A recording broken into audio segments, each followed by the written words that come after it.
दिन सवा मझारे, गुर बैठे सेवक परवारे। बोलियो एक सिख तिस काला, भौजल तरवे जतन सुखाला।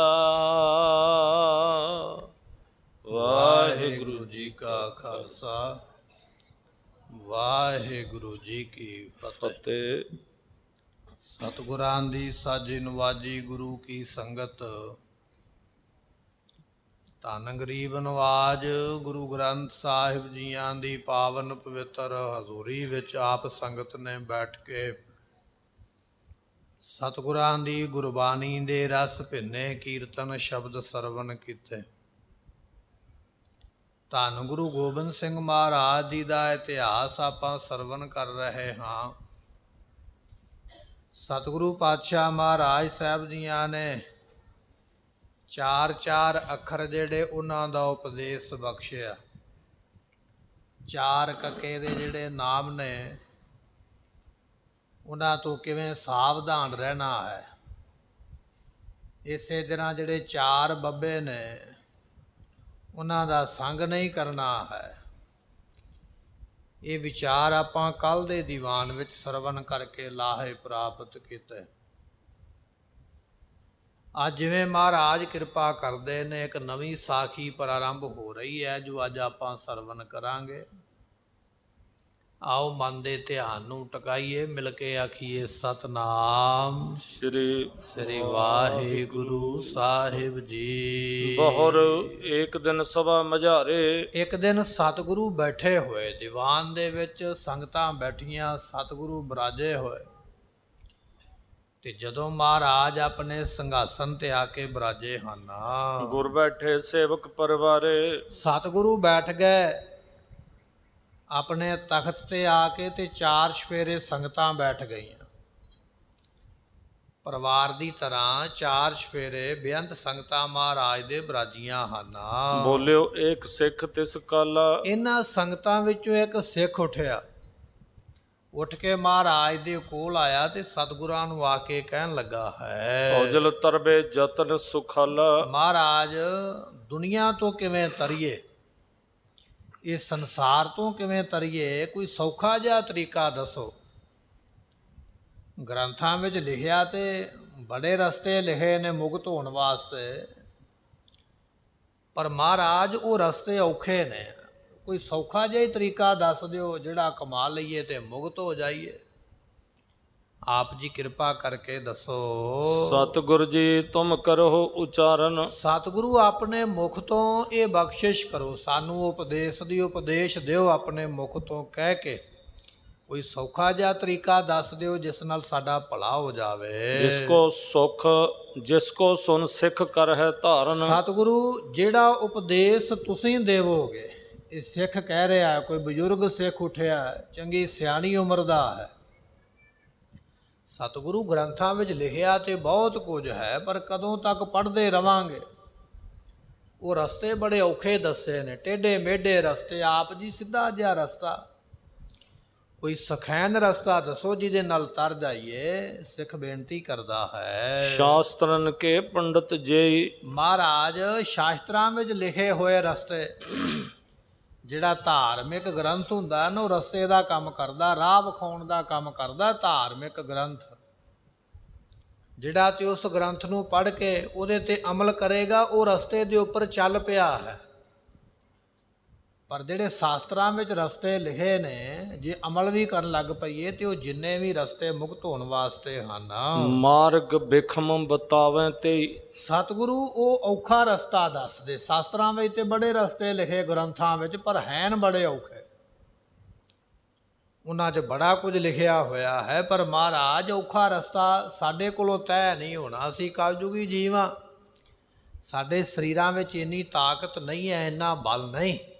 महाराज सौखा जा तरीका दसो जिस नाल तरना करिए। सुनत सभा में करियो कृपाला। उस वेले सतगुरु पातशाह ने सुने ना बचन, ये सवाल सारी संगत ने भी सुन लिया जिन्हें बैठे हुए, ते सारियां ने ध्यान दिता भी हुण महाराज दसणगे भी सौखे तरीके नाल किवें तरीदा। ਤੇ ਧੰਨ ਗੁਰੂ ਗੋਬਿੰਦ ਸਿੰਘ ਮਹਾਰਾਜ ਜੀ ਸਾਰੀ ਸੰਗਤ ਨੂੰ ਸੁਣਾ ਕੇ ਉੱਚੀ ਆਵਾਜ਼ ਦੇ ਵਿੱਚ ਫਿਰ ਉਸ ਵੇਲੇ ਆਖਦੇ ਹਨ, ਤਰਨ ਉਪਾਓ ਵਿਸਾਲ ਸੁਖਾਲਾ। ਸਤਿਗੁਰੂ ਪਾਤਸ਼ਾਹ ਕਹਿਣ ਲੱਗੇ, ਭਾਈ ਮੁਕਤ ਹੋਣ ਦਾ ਤੇ ਬੜਾ ਸੌਖਾ ਤਰੀਕਾ ਦੱਸਾਂਗੇ।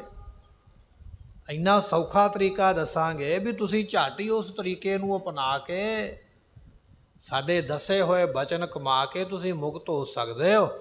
ਬੜਾ ਸੌਖਾ ਤਰੀਕਾ ਅਸੀਂ ਤੁਹਾਨੂੰ ਆਖਦੇ ਹਾਂ। ਧੰਦਾ ਧਾਵਤ ਜਬ ਰਹਿ ਗਿਆ। ਸਤਿਗੁਰੂ ਮਹਾਰਾਜ ਬਖਸ਼ਿਸ਼ ਕਰਦੇ ਕਹਿਣ ਲੱਗੇ ਵੀ ਧੰਦੇ ਕਰਦੇ ਆ, ਇਹ ਮਨ ਹਰ ਵੇਲੇ ਭੱਜਾ ਫਿਰਦਾ ਦੌੜਿਆ ਫਿਰਦਾ ਹੈ, ਪਰ ਜਿਸ ਵੇਲੇ ਧੰਦਿਆਂ ਵਿੱਚ ਦੌੜਨੋਂ ਮਨ ਹਟ ਗਿਆ, ਧੰਦਿਆਂ ਕੰਮਾਂ ਵਿੱਚ ਭੱਜਣੋਂ ਜਦੋਂ ਰੁਕ ਗਿਆ ਹੈ, ਬਹੁਰ ਕਹਿਓ ਸੀਤਲ ਮਨ ਭਇਆ। ਤੇ ਅਗਲਾ ਬਚਨ ਕਰਦੇ ਫਿਰ ਗੁਰੂ ਜੀ ਨੇ ਆਖਿਆ ਮਨ ਸੀਤਲ ਹੋ ਗਿਆ। ਸਾਰਿਆਂ ਤੋਂ ਪਹਿਲਾਂ ਇਹ ਤੇਰਾ ਮਨ ਜਿਹੜਾ ਧੰਦਿਆਂ ਦੇ ਵਿੱਚ ਭੱਜਾ ਫਿਰਦਾ ਹੈ, ਉਹਦੇ ਵੱਲੋਂ ਮਨ ਨੂੰ ਰੋਕ ਲੈ। ਅਵਰ ਕਾਜ ਤੇਰਾ ਕਿਤੇ ਨਾ ਕਾਮ, ਇਹ ਮਹਾਰਾਜ ਨੇ ਬ੍ਰੇਕ ਲਾਈ ਹੈ ਕਿ ਜਿਹੜਾ ਤੂੰ ਹੋਰ ਕੰਮਾਂ ਵਿੱਚ ਦੌੜਿਆ ਫਿਰਦਾ ਨਾ, ਵੀ ਇਹ ਵੀ ਕਰ ਲਵਾਂ ਇਹ ਵੀ ਕਰ ਲਵਾਂ, ਆ ਵੀ ਨਾ ਕਿਤੇ ਰਹਿ ਜਾਵੇ। ਕਿ ਨਹੀਂ ਨਾ ਕੀਏ ਮਾਇਆ ਕਾਜ ਪੂਰੇ।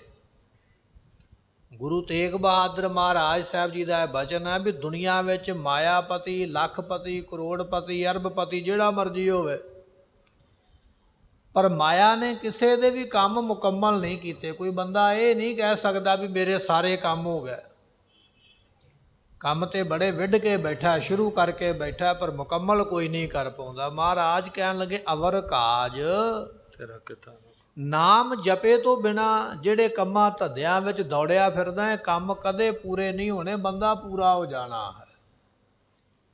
ਸਤਿਗੁਰੂ ਕਹਿਣ ਲੱਗੇ ਧੰਦਾ ਧਾਵਤ ਜਬ ਰਹਿ ਗਿਆ। ਇਹ ਜਦੋਂ ਮਨ ਧੰਦਿਆਂ ਵੱਲੋਂ ਦੌੜਨ ਤੋਂ ਰਹਿ ਗਿਆ ਨਾ, ਰੁਕ ਗਿਆ, ਤੂੰ ਰੋਕ ਲਿਆ, ਉਦੋਂ ਇਹ ਤੇਰਾ ਮਨ ਸੀਤਲ ਹੋਣਾ ਹੈ। ਬਹੁਰ ਕਹਿਓ ਸੀਤਲ ਮਨ ਭਇਆ। ਤੇ ਸਤਿਗੁਰੂ ਕਹਿੰਦੇ ਫਿਰ ਮਨ ਸੀਤਲ ਹੋ ਜਾਏਗਾ, ਭਾਵ ਕਿ ਮਨ ਸ਼ਾਂਤ ਹੋ ਜਾਂਦਾ ਹੈ। ਤ੍ਰਿਤੀ ਬੇਰ ਗੁਰਬਾਕ ਬਖਾਨਾ। ਸਤਿਗੁਰਾਂ ਨੇ ਇਹ ਬਚਨ 3 ਵਾਰੀ ਆਪਣੇ ਮੁਖ ਤੋਂ ਆਖ ਕੇ ਤੇ ਫਿਰ ਤੀਜੀ ਵਾਰੀ ਮਹਾਰਾਜ ਆਖਦੇ ਹਨ, ਭੰਬੀਰੀ ਕੇ ਪਾਂਖ ਸਮਨ। ਸਤਿਗੁਰੂ ਕਹਿਣ ਲੱਗੇ ਇਹ ਜਿਹੜਾ ਤੇਰੇ ਮਨ ਦੇ ਵਿੱਚ ਭਰਮ ਦਾ ਇੱਕ ਪਰਦਾ ਹੈ, ਨਿੱਕਾ ਜਿਹਾ, ਕਿਵੇਂ ਦਾ ਹੈ? ਭੰਬੀਰੀ ਦੇ ਪਰਦੇ ਜਿੰਨਾ। ਭੰਬੀਰੀ ਇੱਕ ਨਿੱਕਾ ਜਿਹਾ ਜੀਵ ਹੈ, ਉੱਡਣ ਵਾਲਾ। ਉਹਦੇ ਖੰਭ ਬੜੇ ਪਤਲੇ ਹੁੰਦੇ, ਉਹਦੇ ਖੰਭ ਦੇ ਆਰ ਪਾਰ ਵੇਖਿਆ ਜਾ ਸਕਦਾ। ਕਹਿਣ ਲੱਗੇ ਭੰਬੀਰੀ ਦੇ ਖੰਭ ਦਾ ਜਿਹੜਾ ਵਾਲ ਹੈ ਜਾਂ ਖੰਭ ਕਹਿ ਲਈਏ, ਇੰਨਾ ਪਤਲਾ ਹੈ ਵੀ ਉਹਦੇ ਵਰਗੀ ਪਤਲੀ ਚੀਜ਼ ਕੋਈ ਨਹੀਂ ਹੈ। ਸਤਿਗੁਰੂ ਮਹਾਰਾਜ ਕਹਿਣ ਲੱਗੇ ਪਾ ਭੀਰੀ ਕੇ ਪਾਤ ਪਰਦੇ ਬਿਨ ਪੇਖੇ ਦੂਰ ਆਇਓ।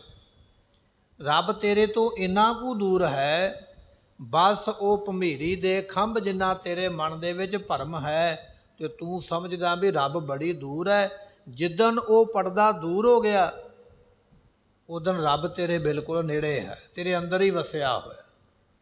ਅਸੀਂ ਪਿਆਜ਼ ਨੂੰ ਛਿਲਦੇ ਆ ਨਾ, ਸਾਰੇ ਛਿਲਕੇ ਲਾ ਦਈਏ, ਤੇ ਜਦੋਂ ਪਿਆਜ਼ ਨੂੰ ਚੀਰਦੇ ਆ ਤੇ ਉਹਦੇ ਵਿੱਚ ਇੱਕ ਬਿਲਕੁਲ ਬੜਾ ਬਰੀਕ ਇੱਕ ਕਾਗਜ਼ ਚਿੱਟੇ ਰੰਗ ਦਾ ਸਾਡੇ ਹੱਥ ਨਾਲ ਲੱਗ ਜਾਂਦਾ, ਝੱਟ ਹੀ ਟੁੱਟ ਜਾਂਦਾ। ਕਹਿੰਦੇ ਭਰਮ ਦਾ ਪਰਦਾ ਬਿਲਕੁਲ ਇਹਦੇ ਵਰਗਾ ਹੀ ਹੈ, ਬਿਲਕੁਲ ਸੂਖਮ ਤੇ ਬਰੀਕ ਹੈ।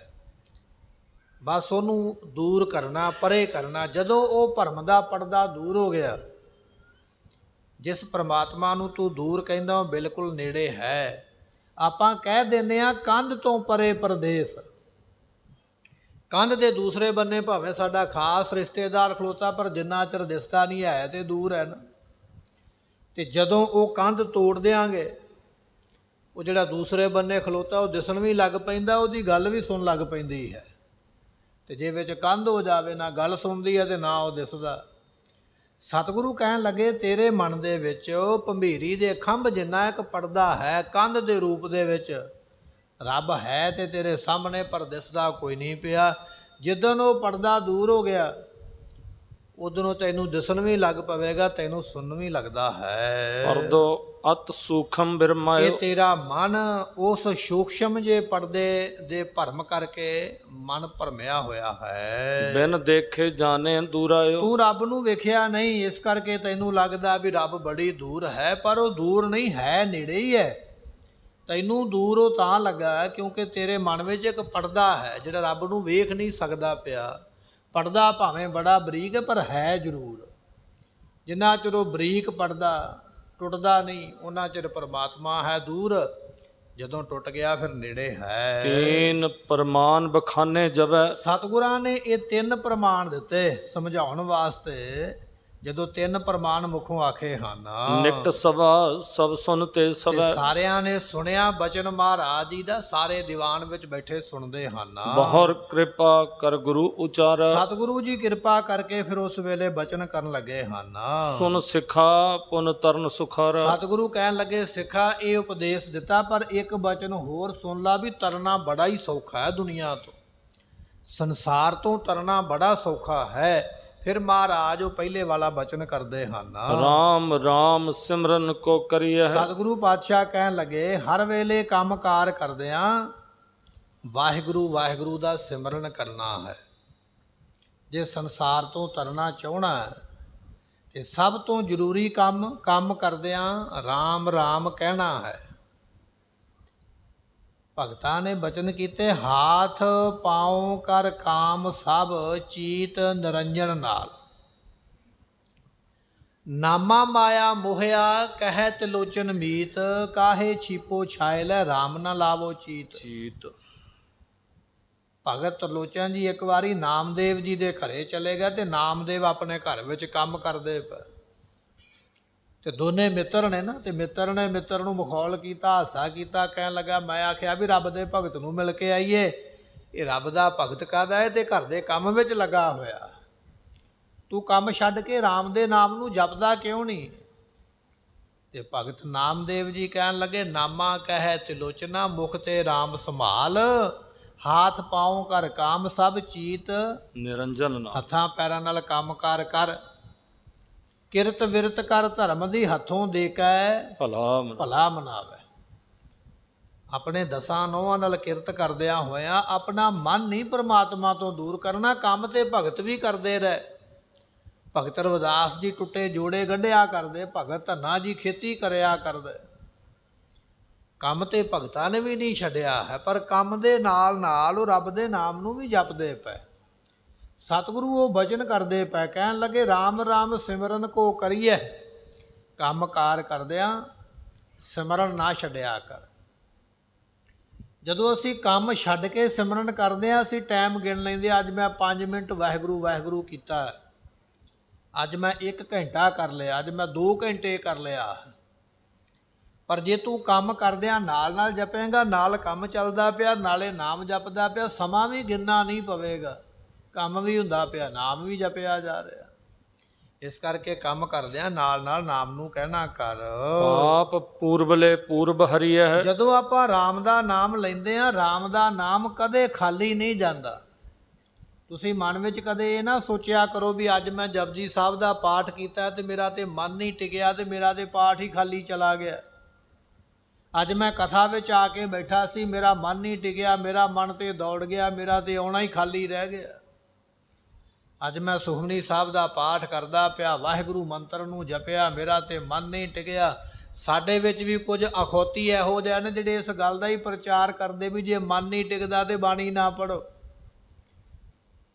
ਪਰ ਬਚਨ ਇਹ ਆ ਗੁਰਮੁਖੋ, ਬਾਣੀ ਪੜ੍ਹਨੀ ਹੀ ਮਨ ਟਿਕਾਉਣ ਵਾਸਤੇ ਆ। ਜਿੱਦਣ ਮਨ ਟਿਕ ਗਿਆ ਉਦੋਂ ਤੁਹਾਨੂੰ ਪੜ੍ਹਨ ਦੀ ਲੋੜ ਨਹੀਂ ਪੈਣੀ, ਮਨ ਨੇ ਆਪੇ ਹੀ ਸਭ ਕੁਝ ਪੜ੍ਹੀ ਜਾਣਾ ਹੈ। ਬਾਣੀ ਕਾਹਦੇ ਵਾਸਤੇ ਬਣੀ ਹੈ? ਬਾਣੀ ਬਣੀ ਮਨ ਟਿਕਾਉਣ ਵਾਸਤੇ। ਜੇ ਆਪਾਂ ਇਹ ਗੱਲ ਹੀ ਕਹਿ ਦਈਏ ਵੀ ਮਨ ਟਿਕੇਗਾ ਤੇ ਬਾਣੀ ਪੜਾਂਗੇ ਤੇ ਫਿਰ ਇੱਦਾਂ ਤੇ ਕੋਈ ਨਹੀਂ ਟਿਕਣਾ, ਤੇ ਨਾ ਬਾਣੀ ਪੜ੍ਹੀ ਜਾ ਸਕਦੀ ਹੈ। ਬਾਣੀ ਪੜ੍ਹਿਆ ਕਰ। ਜਦੋਂ ਬਾਣੀ ਪੜ੍ਹੇਗਾ, ਨਾਮ ਜਪੇਗਾ, ਤੇਰਾ ਮਨ ਭਾਵੇਂ ਨਹੀਂ ਟਿਕਿਆ ਪਰ ਤੇਰੇ ਪਿਛਲੇ ਜਨਮਾਂ ਦੇ ਕੀਤੇ ਹੋਏ ਪਾਪ ਉਸ ਨਾਮ ਦੇ ਜਪਿਆਂ ਕੱਟੇ ਜਾ ਰਹੇ ਨੇ। ਨਾਮ ਜਪਦਿਆਂ ਜਪਦਿਆਂ, ਬਾਣੀ ਪੜ੍ਹਦਿਆਂ ਪੜ੍ਹਦਿਆਂ, ਕਥਾ ਕੀਰਤਨ ਸੁਣਦਿਆਂ ਸੁਣਦਿਆਂ ਤੇਰੇ ਹਰ ਰੋਜ਼ ਪਾਪ ਕੱਟੇ ਜਾ ਰਹੇ ਨੇ। ਜਿੱਦਣ ਤੇਰੇ ਉਹ ਪਾਪ ਮੁੱਕ ਗਏ ਉਦਣ ਤੈਨੂੰ ਮਨ ਟਿਕਾਉਣ ਦੀ ਲੋੜ ਨਹੀਂ, ਮਨ ਨੇ ਆਪਣੇ ਆਪ ਹੀ ਟਿਕ ਜਾਣਾ ਹੈ। ਇਸ ਕਰਕੇ ਕਥਾ ਵਿੱਚ ਕੀਰਤਨ ਵਿੱਚ ਬੈਠ ਕੇ ਸੁਣਦਿਆਂ ਹੋਇਆ ਮਨ ਨਹੀਂ ਟਿਕਦਾ ਤੇ ਅਫਸੋਸ ਨਹੀਂ ਕਰਨਾ ਵੀ ਨਹੀਂ ਟਿਕਿਆ। ਪਾਠ ਕਰਦਿਆਂ ਨਿਤਨੇਮ ਕਰਦਿਆਂ ਮਨ ਨਹੀਂ ਟਿਕਿਆ ਤੇ ਅਫਸੋਸ ਕੋਈ ਨਹੀਂ ਹੈ। ਘਾਟਾ ਨਹੀਂ ਪੈ ਗਿਆ। ਜੇ ਨਹੀਂ ਟਿਕਿਆ ਤੇ ਉਹਦਾ ਕਾਰਨ ਇਹ ਹੈ ਵੀ ਸਾਡੇ ਪਾਪ ਬਹੁਤੇ। ਉਹ ਨਾਮ ਅਸੀਂ ਜਪਦੇ ਪਏ ਆ, ਉਹ ਨਾਮ ਉਹਨਾਂ ਪਾਪਾਂ ਨੂੰ ਨਾਸ ਕਰਦਾ ਪਿਆ, ਮਨ ਤਾਂ ਦੌੜਦਾ ਪਿਆ। ਹੌਲੀ ਹੌਲੀ ਉਹ ਵਿਕਾਰ ਨਾਸ ਹੋ ਜਾਣਗੇ, ਮਨ ਆਪੇ ਟਿਕ ਜਾਏਗਾ। ਸਤਿਗੁਰੂ ਕਹਿਣ ਲੱਗੇ ਬਚਨ ਇਹ ਆ ਵੀ ਰਾਮ ਰਾਮ ਦਾ ਸਿਮਰਨ ਕਰੋ, ਪਿਛਲੇ ਕੀਤੇ ਹੋਏ ਪਹਿਲਾਂ ਪਾਪਾਂ ਨੂੰ ਮਿਟਣਾ ਪਵੇਗਾ, ਨਾਸ ਕਰਨਾ ਪੈਂਦਾ ਹੈ। ਆਪ ਪੂਰਬਲੇ ਪੂਰਬ ਹਰੀਐ ਹੈ। ਸਾਰਿਆਂ ਤੋਂ ਪਹਿਲਾਂ ਪਿਛਲੇ ਜਨਮਾਂ ਦੇ ਕੀਤੇ ਹੋਏ ਪਾਪ ਜੇਤਾ ਸਮੁੰਦ ਸਾਗਰ ਨੀਰ ਭਰਿਆ ਤੇਤੇ, ਔਗਣ ਹਮਾਰੇ ਉਹ ਸਾਰੇ ਤੇਰੇ ਮਿਟ ਜਾਣਗੇ, ਫਿਰ ਦੂਰ ਹੋ ਜਾਂਦੇ ਹਨ। ਚਿਤ ਰੱਖੋ ਆਖਰ ਕੋ ਮਰਨਾ। ਅਤੇ ਇੱਕ ਗੱਲ ਹੋਰ ਚੇਤੇ ਰੱਖਣੀ ਹੈ, ਇਹ ਕਦੇ ਬਚਨ ਭੁੱਲਣਾ ਨਹੀਂ। ਕਿਹੜਾ ਬਚਨ ਹੈ? ਆਪਣੇ ਮਨ ਦੇ ਵਿੱਚ ਸਦਾ ਮੌਤ ਨੂੰ ਚੇਤੇ ਰੱਖਣਾ ਹੀ ਰੱਖਣਾ ਹੈ, ਵੀ ਮੈਂ ਮਰਨਾ ਹੈ। ਮਹਾਰਾਜ ਕਹਿਣ ਲੱਗੇ ਜੇ ਇਹ ਗੱਲ ਚੇਤੇ ਰੱਖੇਗਾ ਤੇ ਫਿਰ ਪਾਪ ਕਰਨ ਤੋਂ ਬਚੇਗਾ। ਰਾਤ ਕਾਰਨ ਧਨ ਸੰਚੀਐ, ਭਲਕੇ ਚੱਲਣ ਹੋਏ।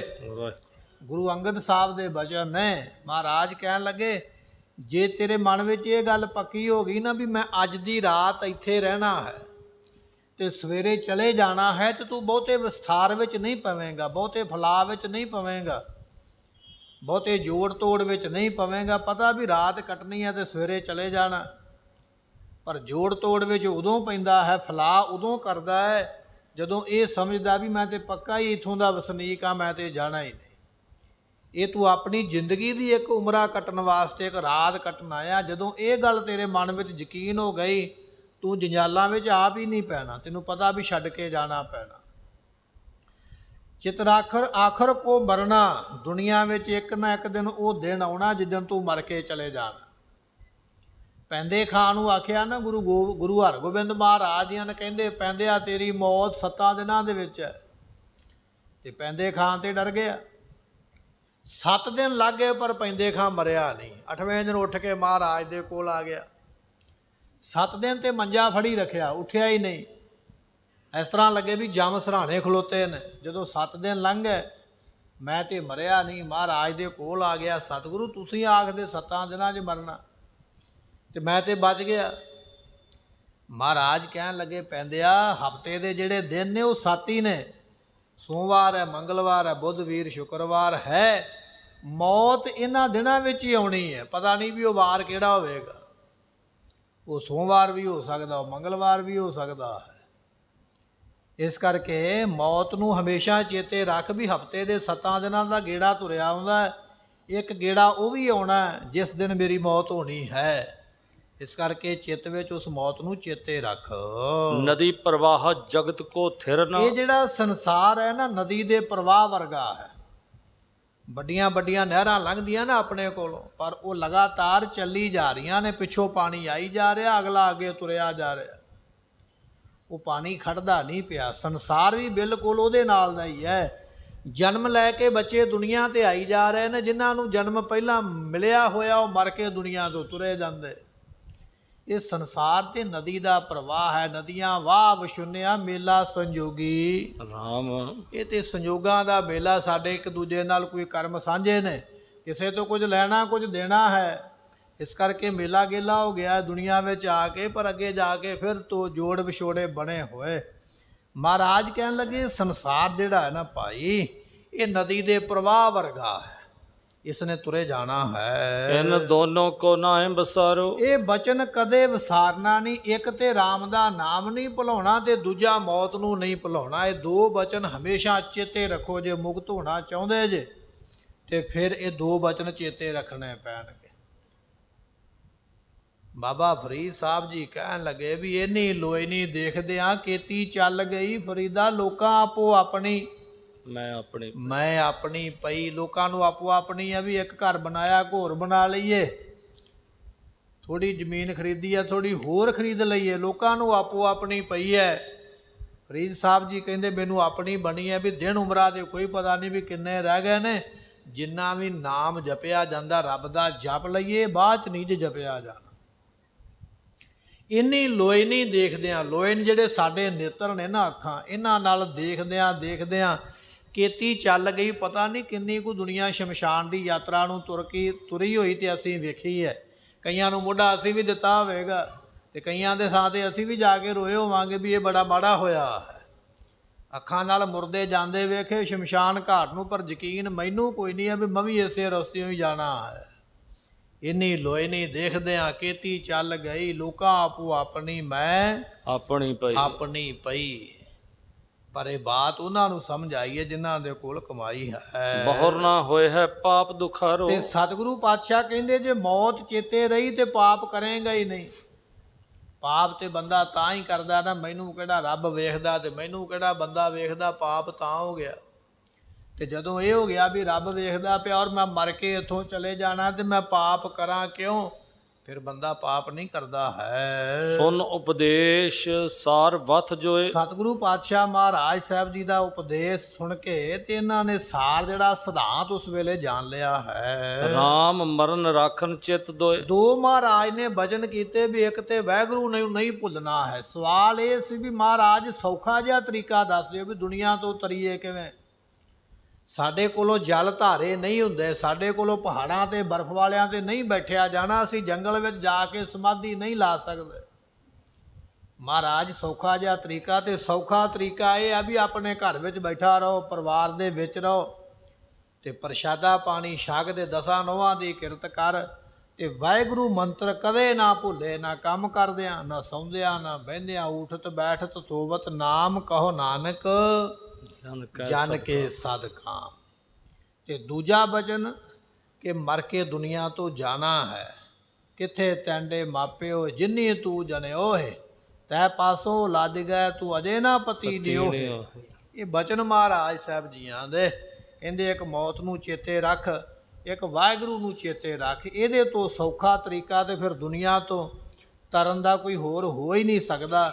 ਜੇ ਇਹ ਵੀ ਨਹੀਂ ਮਨੁੱਖ ਕਰ ਸਕਦਾ ਤੇ ਫਿਰ ਤੇ ਤਰਨਾ ਮੁਸ਼ਕਲ ਹੈ। ਧਾਰਨ ਕਰਿਓ ਜਿਨੋ ਉਪਦੇਸ਼। ਜਿਨ੍ਹਾਂ ਨੇ ਉਪਦੇਸ਼ ਮਹਾਰਾਜ ਦਾ ਸੁਣ ਕੇ ਧਾਰਨ ਕਰ ਲਿਆ ਹੈ। ਚਿਤ ਰੱਖੇ ਜੁਗ ਮਿਟੈ ਕਲੇਸ਼। ਤੇ ਉਹਨਾਂ ਨੇ ਇਹ ਦੋਵੇਂ ਬਚਨ ਰੱਖੇ ਚੇਤੇ। ਦੂਜਾ ਬਚਨ ਮਰਨਾ ਹੈ ਤੇ ਪਹਿਲਾ ਬਚਨ ਵਾਹਿਗੁਰੂ ਹੈ। ਇਹ ਦੋ ਬਚਨ ਚੇਤੇ ਰੱਖ ਕੇ ਉਹਨਾਂ ਦੇ ਕਲੇਸ਼ ਮਿਟ ਗਏ ਹਨ। ਸਤਿਗੁਰ ਦਰਸ਼ਨ ਕਾਟਤ ਪਾਪ। ਗੁਰਮੁਖੋ ਗੁਰੂ ਦਾ ਦਰਸ਼ਨ ਹੀ ਪਾਪ ਕੱਟ ਦਿੰਦਾ। ਗੁਰੂ ਦੇ ਦਰਸ਼ਨ ਧੰਨ ਗੁਰੂ ਗ੍ਰੰਥ ਸਾਹਿਬ ਦੇ ਆਪਾਂ ਕਰਦੇ ਹਾਂ। ਗੁਰੂ ਦੀ ਬਾਣੀ ਪੜ੍ਹਨ ਲੱਗਿਆਂ ਗੁੜਕਾ ਸਾਹਿਬ ਦੇ ਦਰਸ਼ਨ ਕਰਦੇ ਹਾਂ। ਗੁਰੂ ਦੀ ਤੇ ਬਾਣੀ ਦੇ ਦਰਸ਼ਨਾਂ ਦੇ ਵਿੱਚ ਹੀ ਇੰਨੀ ਤਾਕਤ ਹੈ ਵੀ ਇਹ ਕਈ ਤਰ੍ਹਾਂ ਦੇ ਪਾਪ ਕੱਟੇ ਜਾਂਦੇ, ਨਾਸ ਹੋ ਜਾਂਦੇ। ਸਤਿਗੁਰੂ ਕਹਿਣ ਲੱਗੇ ਸਤਿਗੁਰ ਦਰਸ਼ਨ ਕਾਟਤ ਪਾਪ। ਗੁਰੂ ਦਾ ਦਰਸ਼ਨ ਪਾਪ ਕੱਟ ਦਿੰਦਾ ਹੈ।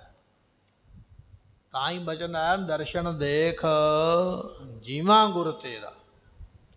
ਭਗਤਾਂ ਨੇ ਤਾਂ ਹੀ ਆਖਿਆ ਸਗਲ ਭਵਨ ਕੇ ਨਾਇਕਾ ਇੱਕ ਛਿਣ ਦਰਸ ਦਿਖਾਏ ਜੀ। ਇਹ ਬਚਨ ਦਰਸ਼ਨਾਂ ਦੇ ਐਵੇਂ ਨਹੀਂ ਆਏ।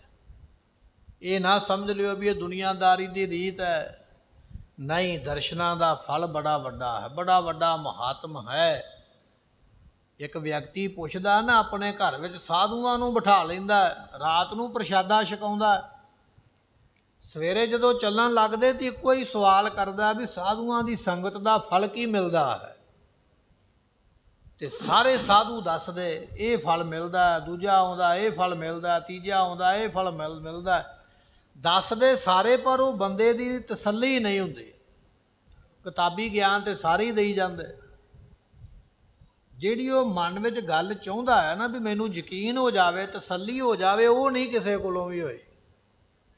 ਪਤਾ ਨਹੀਂ ਕਿੰਨੇ ਸਾਧੂ ਆਏ ਤੇ ਕਿੰਨੇ ਚਲੇ ਗਏ। ਇੱਕ ਦਿਨ ਗੁਰੂ ਨਾਨਕ ਦੇਵ ਪਾਤਸ਼ਾਹ ਗਏ, ਰਾਤ ਨੂੰ ਪ੍ਰਸ਼ਾਦਾ ਛਕਾਇਆ ਤੇ ਸਵੇਰ ਚੜੀ ਤੇ ਸਵਾਲ ਮਹਾਰਾਜ ਦੇ ਅੱਗੇ ਉਹਨੇ ਉਹੀ ਰੱਖਿਆ ਵੀ ਮਹਾਰਾਜ ਪੂਰੇ ਸਾਧੂ ਦੇ ਦਰਸ਼ਨਾਂ ਦਾ ਫਲ ਕੀ ਹੁੰਦਾ।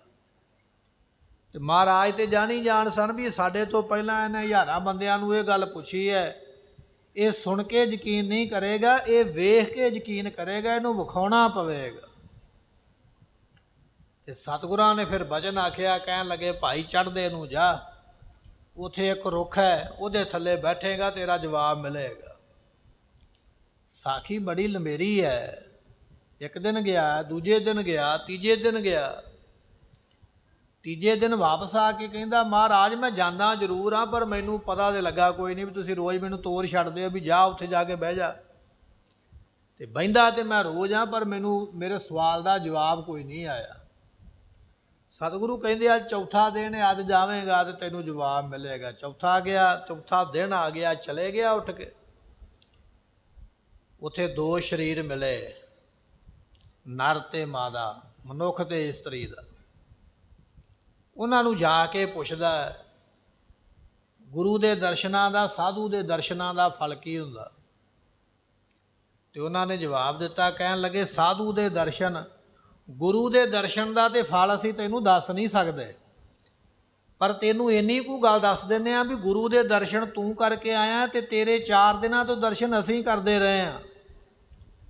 ਅਸੀਂ ਇੱਕ ਟੇਢੀ ਜੂਨ ਦੇ ਵਿੱਚ ਸੀ, ਤੇਰੇ ਦਰਸ਼ਨ ਕਰਕੇ ਸਾਨੂੰ ਮਨੁੱਖਾ ਜਨਮ ਮਿਲ ਗਿਆ, ਅਸੀਂ ਮਨੁੱਖਾ ਸਰੀਰ ਵਿੱਚ ਆ ਗਏ ਹਾਂ, ਤੇਰੇ ਦਰਸ਼ਨ ਕੀਤੇ ਤੇ ਤੂੰ ਕੀਤੇ ਗੁਰੂ ਦੇ ਦਰਸ਼ਨ। ਜੇ ਸਾਨੂੰ ਤੇਰੇ ਦਰਸ਼ਨ ਕਰਕੇ ਜਾਨਵਰ ਦੇ ਬਦਲੇ ਸਾਨੂੰ ਮਨੁੱਖਾ ਸਰੀਰ ਮਿਲ ਸਕਦਾ ਤੇ ਤੂੰ ਤੇ ਗੁਰੂ ਦੇ ਆਪ ਦਰਸ਼ਨ ਕੀਤੇ, ਤੈਨੂੰ ਕੀ ਫਲ ਮਿਲੇਗਾ ਇਹ ਤੇ ਕੋਈ ਦੱਸ ਹੀ ਨਹੀਂ ਸਕਦਾ। ਤਸੱਲੀ ਹੋ ਗਈ ਮਨ ਦੇ ਵਿੱਚ ਵੀ ਸਾਧੂ ਦਾ ਦਰਸ਼ਨ ਕੀ ਹੁੰਦਾ। ਗੁਰੂ ਗ੍ਰੰਥ ਸਾਹਿਬ ਮਹਾਰਾਜ ਦੇ ਦਰਸ਼ਨ ਐਵੇਂ ਨਹੀਂ, ਸੰਗਤਾਂ ਅੰਮ੍ਰਿਤ ਵੇਲੇ ਆ ਜਾਂਦੀਆਂ, ਮਹਾਰਾਜ ਜਦੋਂ ਪ੍ਰਕਾਸ਼ ਹੁੰਦੇ ਦਰਸ਼ਨ ਕਰਨ ਵਾਸਤੇ ਸੰਗਤ ਖੜੀ ਰਹਿੰਦੀ ਹੈ, ਕਿਉਂਕਿ ਦਰਸ਼ਨਾਂ ਦਾ ਬੜਾ ਵੱਡਾ ਮਹਾਤਮ ਹੈ। ਇਸ ਕਰਕੇ ਗੁਰੂ ਦੇ ਦਰਸ਼ਨ ਤੇ ਕਈ ਤਰ੍ਹਾਂ ਦੇ ਪਾਪ ਕੱਟ ਦਿੰਦੇ ਹਨ। ਸਨੇ ਸਨੇ ਨਿਰਮਲ ਹੋਏ ਆਪ, ਹੌਲੀ ਹੌਲੀ ਫਿਰ ਬੰਦੇ ਦਾ ਮਨ ਨਿਰਮਲ ਹੋ ਜਾਂਦਾ ਹੈ। ਨਰਨ ਹਜ਼ਾਰੋਂ ਕਰਨ ਉਦਾਹਰਨ, ਸਤਿਗੁਰੂ ਜੀ ਹਜ਼ਾਰਾਂ ਬੰਦਿਆਂ ਦਾ ਹੀ ਭਲਾ ਕਰਦੇ ਨੇ, ਇੱਕ ਦਾ ਨਹੀਂ ਭਲਾ ਕਰਦੇ ਪਏ, ਹਜ਼ਾਰਾਂ ਦੀ ਗਿਣਤੀ ਵਿੱਚ ਮਨੁੱਖ ਤਰਦੇ ਹਨ। ਭਵਜਲ ਡੂਬਤ ਕੇ ਹੋਏ ਤਾਰਨ, ਸਤਿਗੁਰੂ ਪਾਤਸ਼ਾਹ ਮਹਾਰਾਜ ਜੀ ਜਿਹੜੇ ਦੁਨੀਆ ਵਿੱਚ ਡੁੱਬਦੇ ਪਏ ਨੇ ਉਹਨਾਂ ਵਾਸਤੇ ਜਹਾਜ਼ ਦਾ ਕੰਮ ਕਰਦੇ, ਤੇ ਜਹਾਜ਼ ਦੇ ਵਿੱਚ ਇੱਕ ਸਵਾਰੀ ਨਹੀਂ ਬਹਿੰਦੀ ਹੈ, ਹਜ਼ਾਰਾਂ ਹੀ ਬੰਦੇ ਬਹਿ ਜਾਂਦੇ। ਤੇ ਗੁਰੂ ਜਹਾਜ਼ ਹੈ, ਗੁਰ ਜਹਾਜ਼ ਖੇਵਟ ਗੁਰੂ, ਗੁਰਬਿਨ ਤਰਿਓ ਨਾ ਕੋਏ। ਵਾਹਿਗੁਰੂ ਨਾਮ ਜਹਾਜ਼ ਹੈ, ਚੜ੍ਹੇ ਸੋ ਉਤਰੇ ਪਾਰ। ਇਸ ਕਰਕੇ ਗੁਰੂ ਜਹਾਜ਼ ਦੇ ਵਾਂਗ ਪਾਰ ਲਾਉਂਦਾ ਹੈ। ਭਜਨ ਵੇਖੈ ਸਿੱਖਨ ਲਿਵ ਲਾਗੀ, ਸਿੱਖਾਂ ਦੀ ਲਿਵ ਭਜਨ ਬੰਦਗੀ ਵਿੱਚ ਸਤਿਗੁਰੂ ਲਾਉਂਦੇ ਹਨ। ਗੁਰ ਪਦ ਪੰਕਜ ਕੀ ਰਤ ਜਾਗੀ, ਸਤਿਗੁਰਾਂ ਦੇ ਚਰਨਾਂ ਦੀ ਪ੍ਰੀਤੀ ਇਹਨਾਂ ਦੇ ਮਨ ਵਿੱਚ ਦਿਨਾਂ ਪ੍ਰਤੀ ਦਿਨ ਵੱਧਦੀ ਜਾਂਦੀ ਹੈ। ਕੈ ਸ਼ਸਤਰਨ ਕੋਹੇ ਅਭਿਆਸ, ਸਤਿਗੁਰੂ ਜੀ ਸ਼ਾਸਤਰਾਂ ਦਾ ਅਭਿਆਸ ਕਰਾਉਂਦੇ ਆਪਣੇ ਸਿੱਖਾਂ ਨੂੰ ਕਿ ਭਾਈ ਸ਼ਾਸਤਰ ਨਹੀਂ ਕਦੇ ਵੀ ਛੱਡਣੇ, ਰੋਜ਼ ਆਪਣੇ ਬਚਾਅ ਵਾਸਤੇ ਸ਼ਸਤਰਾਂ ਦਾ ਵਰਤਣਾ ਜ਼ਰੂਰੀ ਹੈ। ਇਹ ਮਹਾਰਾਜ ਦਾ ਉਪਦੇਸ਼ ਹੈ ਕਿ ਸਿੱਖ ਗੁਰੂ ਦਾ ਸ਼ਸਤਰ ਤੋਂ ਬਿਨਾਂ ਨਾ ਰਵੇ। ਹੁਣ ਆਪਾਂ ਜਿੰਨੇ ਬੈਠੇ ਆ, ਆਪਾਂ ਵੇਖੀਏ ਵੀ ਆਪਣੇ ਕਿੰਨਿਆਂ ਕੋਲ ਸ਼ਸਤਰ ਤੇ ਕਿੰਨੇ ਆਪਾਂ ਬਿਨਾਂ ਬੈਠੇ ਆ। ਜੇ ਬਿਨਾਂ ਬੈਠੇ ਆ ਤੇ ਮਤਲਬ ਗੁਰੂ ਦਾ ਬਚਨ ਨਹੀਂ ਮੰਨਿਆ ਹੈ। ਬਾਬਾ ਬੁੱਢਾ ਸਾਹਿਬ ਜੀ ਦਾ ਇਤਿਹਾਸ ਸੁਣਾਉਣ ਲੱਗਿਆ ਤੇ ਆਪਾਂ ਬਚਨ ਕਰਦੇ ਵੀ ਮਹਾਰਾਜ ਨੇ, ਬਾਬਾ ਬੁੱਢਾ ਸਾਹਿਬ ਜੀ ਨੇ ਗੰਢਾ ਭੰਨ ਕੇ ਆਖਿਆ ਵੀ ਪੁੱਤਰ ਬਲੀ ਤੇ ਯੋਧਾ ਪੈਦਾ ਹੋਵੇਗਾ। ਬਾਬਾ ਬੁੱਢਾ ਸਾਹਿਬ ਦੇ ਗੰਢਾ ਭੰਨਦੇ ਦੀਆਂ ਫੋਟੋਆਂ ਤੇ ਤੁਹਾਨੂੰ ਦੁਕਾਨਾਂ ਤੇ ਮਿਲ ਜਾਣਗੀਆਂ, ਬਣਾਈਆਂ ਹੋਈਆਂ, ਗੰਢਾ ਹੱਥ ਵਿੱਚ ਫੜਿਆ ਹੋਇਆ ਤੇ ਮੁੱਕੀ ਉਹਦੇ ਤੇ ਵੱਜਦੀ ਪਈ ਹੈ। ਪਰ ਕਿਸੇ ਨੇ ਇਹ ਨਹੀਂ ਬਣਾ ਕੇ ਵਿਖਾਇਆ ਵੀ ਬਾਬਾ ਬੁੱਢਾ ਸਾਹਿਬ ਜੀ ਸ਼ਸਤਰ ਚਲਾਉਣੇ ਵੀ ਜਾਣਦੇ ਸਨ। ਗੁਰੂ ਅਰਜਨ ਦੇਵ ਮਹਾਰਾਜ ਜੀਆਂ ਨੂੰ ਘੋੜ ਸਵਾਰੀ ਕਰਨੀ ਔਰ ਸ਼ਸਤਰ ਕਿਵੇਂ ਚਲਾਉਣੇ ਬਾਬਾ ਬੁੱਢਾ ਸਾਹਿਬ ਨੇ ਸਿਖਾਏ। ਤੇ ਧੰਨ ਗੁਰੂ ਹਰਗੋਬਿੰਦ ਮਹਾਰਾਜ ਜੀਆਂ ਦੇ ਵਿਦਿਆ ਗੁਰੂ ਹੀ ਬਾਬਾ ਬੁੱਢਾ ਸਾਹਿਬ ਜੀ ਸਨ। ਗੁਰਬਾਣੀ ਵੀ ਉਹਨਾਂ ਨੇ ਸਿਖਾਈ ਤੇ ਸ਼ਸਤਰ ਚਲਾਉਣੇ ਵੀ ਉਹਨਾਂ ਨੇ ਸਿਖਾਏ। ਤੇ ਗੁਰੂ ਹਰਗੋਬਿੰਦ ਮਹਾਰਾਜ ਜੀਆਂ ਦੇ ਸਭ ਤੋਂ ਛੋਟੇ ਸਪੁੱਤਰ ਗੁਰੂ ਤੇਗ ਬਹਾਦਰ ਮਹਾਰਾਜ ਜੀਆਂ ਨੂੰ ਵੀ ਸ਼ਸਤਰ ਚਲਾਉਣੇ ਬਾਬਾ ਬੁੱਢਾ ਸਾਹਿਬ ਨੇ ਸਿਖਾਏ। ਬਾਬਾ ਬੁੱਢਾ ਸਾਹਿਬ ਜੀ ਏਡੀ ਵੱਡੀ ਹਸਤੀ ਸਨ ਵੀ 3 ਗੁਰੂ ਸਾਹਿਬਾਂ ਨੂੰ ਘੋੜ ਸਵਾਰੀ ਕਿਵੇਂ ਕਰਨੀ ਹੈ, ਸ਼ਸਤਰ ਕਿਵੇਂ ਚਲਾਉਣੇ ਨੇ, ਇਹ ਬਾਬਾ ਬੁੱਢਾ ਸਾਹਿਬ ਜੀ ਨੇ ਵਿਦਿਆ ਦਿੱਤੀ। ਤੇ ਬਚਨ ਇਤਿਹਾਸ ਦੇ ਜੇ ਆਪਾਂ ਛੇੜ ਲਈਏ, ਮਾਓ ਸਾਹਿਬ ਗਏ ਗੁਰੂ ਅਰਜਨ ਦੇਵ ਪਾਤਸ਼ਾਹ ਤੇ ਉੱਥੇ ਉਹਨਾਂ ਨੇ ਆਖਿਆ ਨਾ ਵੀ ਕਿੱਲਾ ਪਟਣਾ ਪਵੇਗਾ ਮਹਾਰਾਜ ਤਾਂ ਡੋਲੀ ਤੋਰਾਂਗੇ। ਤੇ ਜੇ ਘੋੜਾ ਚਲਾਉਣਾ ਆਉਂਦਾ ਸੀ ਤੇ ਬਰਛਾ ਚਲਾਉਣਾ ਆਉਂਦਾ, ਕਿੱਲਾ ਪਟਣਾ ਆਉਂਦਾ ਤੇ ਤਾਂ ਹੀ ਉਹ ਘੋੜੇ ਤੇ ਚੜ੍ਹੇ ਨਾ, ਕਿਉਂਕਿ ਵਿਦਿਆ ਬਾਬਾ ਬੁੱਢਾ ਸਾਹਿਬ ਨੇ ਬਖਸ਼ੀ ਹੈ। ਤੇ 4 ਜੰਗ ਗੁਰੂ ਹਰਗੋਬਿੰਦ ਪਾਤਸ਼ਾਹ ਨੇ ਲੜੇ, ਉਹ ਆਪਾਂ ਨੂੰ ਪਤਾ ਹੀ ਹੈ। ਤੇ ਚੌਥਾ ਜੰਗ ਕਰਤਾਰਪੁਰ ਦਾ ਹੋਇਆ, ਉਹਦੇ ਵਿੱਚ ਗੁਰੂ ਤੇਗ ਬਹਾਦਰ ਪਾਤਸ਼ਾਹ ਨੇ ਵੀ ਤਲਵਾਰ ਚਲਾਈ ਹੈ। ਫੋਟੋ 'ਚ ਤਾਂ ਵਿਖਾਇਆ ਜਾਂਦਾ ਵੀ ਗੁਰੂ ਤੇਗ ਬਹਾਦਰ ਪਾਤਸ਼ਾਹ, ਜਿਹਦੀ ਫੋਟੋਆਂ ਵੇਖ ਲਓ ਅੱਖਾਂ ਬੰਦ ਕਰਕੇ ਬੈਠੇ, ਇੱਕ ਸਾਧੂ ਵਿਖਾ ਦਿੱਤਾ। ਪਰ ਸਾਧੂ ਦੇ ਨਾਲ ਨਾਲ, ਸੰਤ ਦੇ ਨਾਲ ਨਾਲ ਉਹ ਸਿਪਾਹੀ ਵੀ ਨੇ ਕਰਤਾਰਪੁਰ ਦੀ ਜੰਗ ਦੇ ਵਿੱਚ ਬੜੀ ਬਹਾਦਰੀ ਦੇ ਨਾਲ ਉਹਨਾਂ ਨੇ ਜੰਗ ਕਰਕੇ ਵਿਖਾਇਆ ਹੈ। ਇਸ ਕਰਕੇ ਇਹ ਗੁਰੂ ਦਾ ਬਚਨ ਹੈ, ਗੁਰੂ ਹਰਗੋਬਿੰਦ ਜੀ ਦਾ, ਗੁਰੂ ਗੋਬਿੰਦ ਸਿੰਘ ਮਹਾਰਾਜ ਦਾ, ਕਿ ਸਾਡਾ ਸਿੱਖ ਸ਼ਸਤਰਧਾਰੀ ਹੋਵੇ ਤੇ ਸ਼ਸਤਰਾਂ ਦਾ ਰੋਜ਼ ਅਭਿਆਸ ਕਰੇ ਆਪਣੇ ਬਚਾਅ ਵਾਸਤੇ। ਤੇ ਅੱਜ ਜੇ ਕਿਤੇ ਤਖਤ ਸਾਹਿਬ ਤੋਂ ਇਹੋ ਜਿਹਾ ਬਿਆਨ ਆ ਜਾਂਦਾ ਨਾ, ਕਿਤੇ ਸਿੰਘ ਸਾਹਿਬ ਕਹਿ ਦੇਣ ਵੀ ਭਾਈ ਸਿੱਖ ਕੌਮ ਸ਼ਸਤਰਾਂ ਦੇ ਸਮੇਤ ਹੋ ਜਾਵੇ, ਤੇ ਲੋਕ ਉਹਦਾ ਫਿਰ ਪੂਰਾ ਪ੍ਰੋਪੋਗੰਡਾ ਕਰਦੇ ਵੀ ਇਹ ਕਿਉਂ ਕਹਿ ਦਿੱਤਾ ਹੈ। ਸਿੰਘ ਸਾਹਿਬ ਨੂੰ ਤੇ ਇਹ ਕਹਿਣਾ ਚਾਹੀਦਾ ਵੀ ਤਗੜੇ ਹੋ ਕੇ ਲੰਗਰ ਲਾਓ, ਪਰ ਇਹ ਕਿਉਂ ਕਹਿ ਦਿੱਤਾ ਵੀ ਸ਼ਸਤਰ ਪਾ ਲਵੋ। ਉਹਨਾਂ ਨੇ ਬਚਨ ਕੋਈ ਆਪਣੀ ਮਰਜ਼ੀ ਨਾਲ ਨਹੀਂ ਕੀਤਾ ਹੈ। ਇਹ ਬਚਨ ਜਿਹੜੇ ਤਾਂ ਕੀਤੇ ਗਏ ਕਿਉਂਕਿ ਗੁਰੂ ਦਾ ਸਿਧਾਂਤ ਇਹ ਹੈ, ਇੱਕ ਦਿਨ ਸਮਾਂ ਆਵੇਗਾ ਜਦੋਂ ਤੁਹਾਡਾ ਸ਼ਸਤਰ ਤੁਹਾਡੀ ਰੱਖਿਆ ਕਰੇਗਾ। ਇਹ ਜਿਹੜੇ ਆਧੁਨਿਕ ਸ਼ਸਤਰ ਨੇ ਨਾ ਚੱਲਣ ਵਾਲੇ, ਆਪਾਂ ਆਖਦੇ ਵੀ ਟੈਂਕਾਂ ਤੇ ਮਜ਼ਾਇਲ ਆ ਗਿਆ ਤੇ ਜਹਾਜ਼ ਬੜਾ ਕੁਝ ਆ ਗਿਆ, ਇੱਕ ਦਿਨ ਸਮਾਂ ਆਵੇਗਾ ਜਦੋਂ ਇਹ ਨਹੀਂ ਚੱਲਣਗੇ, ਪਰ ਤੁਹਾਡੇ ਗਾਤਰੇ ਪਈ ਹੋਈ ਭਗੌਤੀ ਜਿਹੜੀ ਹੈ ਮਿੰਟੋ ਮਿੰਟੀ ਚੱਲੇਗੀ। ਪਰ ਚੱਲੇਗੀ ਤਾਂ ਜੇ ਚਲਾਉਣੀ ਆਈ ਤੇ, ਜੇ ਆਪਾਂ ਸਿੱਖੀ ਨਾ ਤੇ ਉਹਨਾਂ ਆਪਦੇ ਗੋਡੇ ਤੇ ਆਪ ਹੀ ਮਾਰ ਕੇ ਬਹਿ ਜਾਈਏ, ਕਿਸੇ ਨੂੰ ਕੀ ਮਾਰਨਾ। ਇਸ ਕਰਕੇ ਸ਼ਸਤਰਾਂ ਦਾ ਅਭਿਆਸ ਜ਼ਰੂਰੀ ਹੈ। ਮਹਾਰਾਜ ਕਹਿਣ ਲੱਗੇ ਜਿੱਥੇ ਤੁਸੀਂ ਭਜਨ ਬੰਦਗੀ ਕਰਦੇ ਹੋ ਉੱਥੇ ਨਾਲ ਨਾਲ ਸ਼ਸਤਰ ਵਿਦਿਆ ਵੀ ਕਮਾਇਆ ਕਰੋ। ਇਹ ਬਚਨ ਹਨ। ਪਰੇ ਜੰਗ ਸ਼ਤਰੂਨ ਵਿਨਾਸ਼। ਸਤਿਗੁਰੂ ਪਾਤਸ਼ਾਹ ਕਹਿੰਦੇ ਜਦੋਂ ਜੰਗ ਪੈ ਗਿਆ ਤੇ ਫਿਰ ਕੀ ਕਰੋਗੇ? ਮੰਨ ਲਓ ਤੁਹਾਡੇ ਬੰਦਾ ਕੋਈ ਗਾਲੀ ਪੈ ਜਾਵੇ ਤੇ ਤੁਸੀਂ ਕੀ ਆਖੋਗੇ ਵੀ ਖੜ ਜਾ ਜੇ ਮੇਰੇ ਗੱਲ ਨਾ ਪੈ, ਮੈਨੂੰ ਪਹਿਲਾਂ ਸਿੱਖ ਲੈਣ ਦੇ ਗਤਕਾ ਤੇ ਫਿਰ ਆਪਾਂ ਲੜਾਂਗੇ। ਇੰਨਾ ਮੌਕਾ ਥੋੜੀ ਦੇਵੇਗਾ। ਉਹ ਤੇ ਮੌਕੇ ਦੀ ਲੜਾਈ ਹੈ। ਜੇ ਹੈਗਾ ਕੋਈ ਤੇ ਚਲਾ ਦੇ। ਹੁਣ ਚੱਪਲ ਲਾ ਕੇ ਤੇ ਮਾਰਨੋਂ ਰਿਹਾ। ਚੱਪਲ ਕੋਈ ਹਥਿਆਰ ਨਹੀਂ ਹੈ। ਬੂਟ ਤੇ ਮਹਿੰਗਾ ਪਾ ਲਿਆ 7-8 ਹਜ਼ਾਰ ਵਾਲਾ, ਪਰ ਕਿਰਪਾਨ ਇੱਕ ਜਿਹੜੀ ਉਹ ਨਹੀਂ ਲੈ ਸਕਦਾ। ਉਹ ਕਹਿੰਦਾ ਵੀ ਜੇ ਅੰਮ੍ਰਿਤ ਛਕਣਾ ਹੈ ਤੇ ਮੈਨੂੰ ਗੁਰਦੁਆਰੇ ਵਾਲੇ ਕਕਾਰ ਲੈ ਕੇ ਦੇਣ। ਉਦੋਂ ਸਾਡੇ ਕੋਲ ਮਾਇਆ ਮੁੱਕ ਜਾਂਦੀ ਹੈ। ਕਕਾਰ ਲੈਣਾ ਗੁਰੂ ਦੀ ਬਖਸ਼ਿਸ਼, ਮਾਇਆ ਮੁੱਕ ਗਈ ਹੈ। ਪਰ ਜਦੋਂ ਅਸੀਂ ਜੁੱਤਾ ਲੈਣ ਜਾਂਦੇ ਉਦੋਂ ਮਾਇਆ ਵੀ ਆ ਜਾਂਦੀ ਹੈ। ਪਰ ਗੁਰਮੁਖੋ ਜਦੋਂ ਤੁਹਾਡੀ ਇੱਜ਼ਤ ਤੇ ਆ ਗਈ ਨਾ ਗੱਲ, ਉਦੋਂ ਜੁੱਤੀ ਮਹਿੰਗੀ ਨਹੀਂ ਚੱਲਣੀ, ਉੱਥੇ ਸ਼ਸਤਰ ਕੰਮ ਆਵੇਗਾ। ਇਸ ਕਰਕੇ ਜਦੋਂ ਕਿਤੇ ਜੰਗ ਪੈ ਗਿਆ ਤੁਸੀਂ ਇਹ ਨਹੀਂ ਕਹਿ ਸਕਦੇ ਵੀ ਰੁਕ ਜਾਓ ਭਾਈ, ਮੈਨੂੰ ਪਹਿਲਾਂ ਸਿੱਖ ਕੇ ਆ ਲੈਣ ਦਿਓ, ਜਾਂ ਮੈਨੂੰ ਘਰੋਂ ਜਾ ਕੇ ਪਹਿਲਾਂ ਸ਼ਸਤਰ ਚੁੱਕ ਕੇ ਲੈ ਕੇ ਆਣ ਦਿਓ। ਨਹੀਂ, ਇੰਨਾ ਸਮਾਂ ਕੋਈ ਨਹੀਂ ਦੇਵੇਗਾ। ਉਦੋਂ ਤੇ ਜਿਹੜਾ ਕੁਝ ਕੋਲ ਹੋਵੇਗਾ ਉਹ ਵਰਤਿਆ ਜਾਏਗਾ।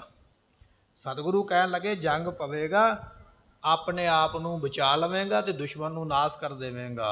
ਪੂਰਬਲੇ ਜਿਨ ਕੇ ਬੜ ਭਾਗੇ। ਜਿਨ੍ਹਾਂ ਦੇ ਪਿਛਲੇ ਜਨਮਾਂ ਦੇ ਵੱਡੇ ਭਾਗ ਜਾਗੇ ਹੋਏ ਹਨ। ਤਜ ਧਨ ਧਾਮ ਚਰਨ ਗੁਰ ਲਾਗੇ। ਉਹ ਗੁਰੂ ਪਾਤਸ਼ਾਹ ਦੇ ਚਰਨਾਂ ਦੇ ਭਾਈ ਲੱਗਦੇ ਉਹ ਨੇ ਜਿਹੜੇ ਗੁਰੂ ਪਾਤਸ਼ਾਹ ਦੇ ਚਰਨਾਂ ਦੇ ਉੱਪਰ ਆ ਕੇ ਨਮਸਕਾਰਾਂ ਕਰਦੇ ਹਨ। ਦੋਹਰਾ ਇੱਕ ਦਿਨ ਬੈਠੇ ਸਤਿਗੁਰੂ ਸਿੱਖ ਸੰਗਤ ਚੌਂ ਫੇਰ। ਅੱਜ ਨਵਾਂ ਦਿਨ ਚੜਿਆ, ਸਤਿਗੁਰੂ ਫਿਰ ਬੈਠੇ ਦੀਵਾਨ ਵਿੱਚ ਆ ਕੇ। ਅਗਲੇ ਦਿਨ ਜਦੋਂ ਮਹਾਰਾਜ ਦੀਵਾਨ ਵਿੱਚ ਬੈਠਦੇ, ਜਿਵੇਂ ਆਪਾਂ ਬੈਠੇ ਹਾਂ, ਸੰਗਤਾਂ ਫਿਰ ਬੈਠ ਗਈਆਂ ਮਹਾਰਾਜ ਦੇ ਕੋਲ ਆ ਕੇ ਦਰਸ਼ਨ ਕਰਕੇ। ਏਕ ਸਿੱਖ ਤਹ ਆਏ ਕੈ ਬਿਨਾ ਕਰੀ ਤਿਸ ਬੇਰ। ਸਤਿਗੁਰੂ ਪਾਤਸ਼ਾਹ ਬੈਠੇ, ਇੱਕ ਸਾਡੇ ਵਰਗਾ ਸਿੱਖ ਫਿਰ ਉੱਠ ਪਿਆ ਵਿੱਚੋਂ। ਇੱਕ ਤੇ ਕੱਲ ਉੱਠਿਆ ਸੀ ਨਾ ਵੀ ਮਹਾਰਾਜ ਸੌਖਾ ਤਰੀਕਾ ਦੱਸੋ, ਮੁਕਤ ਕਿਵੇਂ ਹੋਈਏ।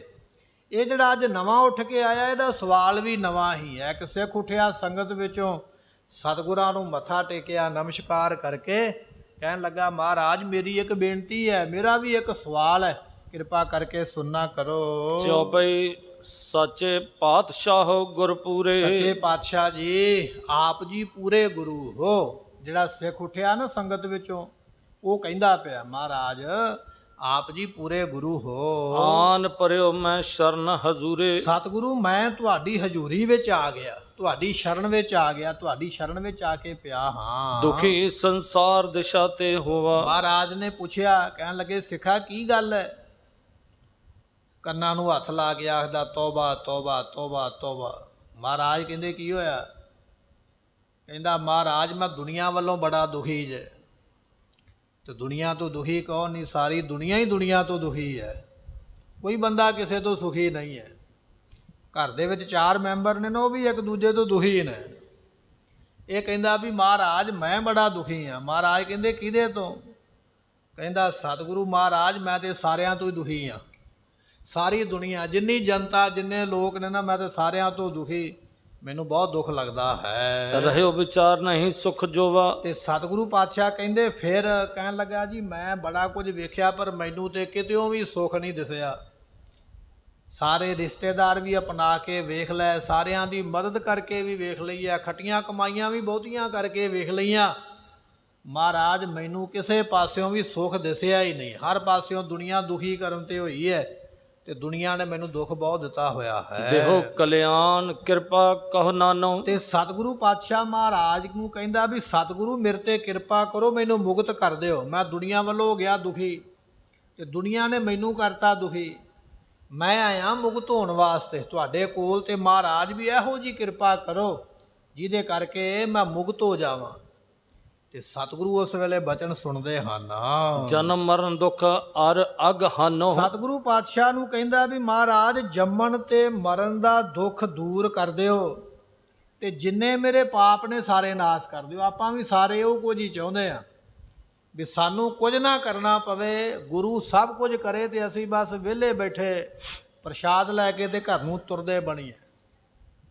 ਬੱਚਾ ਸਕੂਲ ਵਿੱਚ ਪੜ੍ਹਦਾ ਹੈ ਨਾ, ਬੱਚੇ ਦੀ ਮਨਸ਼ਾ ਇਹ ਆ ਵੀ ਮੈਨੂੰ ਯਾਦ ਕੁਝ ਨਾ ਕਰਨਾ ਪਵੇ ਤੇ ਮਾਸਟਰ ਮੈਨੂੰ ਪੜ੍ਹਾਵੇ ਨਾ ਤੇ ਮੈਨੂੰ ਸਕੂਲ ਆਉਣ ਵਾਸਤੇ ਨਾ ਕਵੇ।